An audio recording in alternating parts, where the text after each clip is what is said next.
Fascism, which in simpler words means a governmental system led by a dictator having complete power, forcibly suppressing the opposition and criticism, regimenting all industry, commerce, etc., and emphasizing an aggressive nationalism and often racism. Very frequently, we do hear about the BJP being called as fascist. Narendra Modi is called out to be a fascist. But very recently, the order of events that blew the entire Maharashtra are no less than a perfect example of what fascism actually looks like. The anti-Indian slogans, the open call for dissent on streets can all be a part of freedom of expression. But the moment you decide to pinpoint the wrongdoings of a particular government and question its functioning, you will be silenced by the ones in power regardless of the means. All of this escalated when Shiv Sena started targeting Kangana on her tweet and Sanjay Raut, a Shiv Sena chief who not only used profanity to outrage but openly threatened her to not come back to Bombay. All of this did not end here. In addition to this, her office was demolished and she was threatened with sedition charges. Moving on.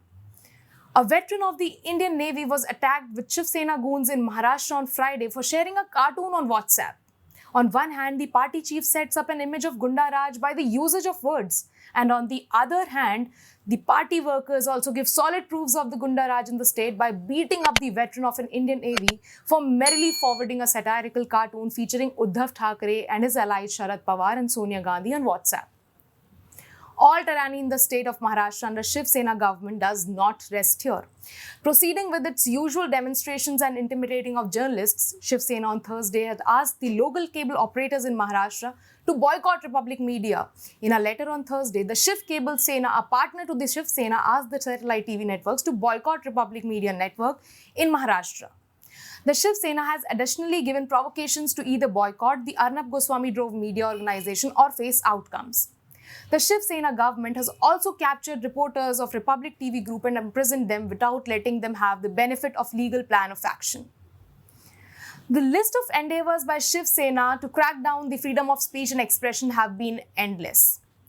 But the word fascism still is kept very far off at a distance from being used for the party.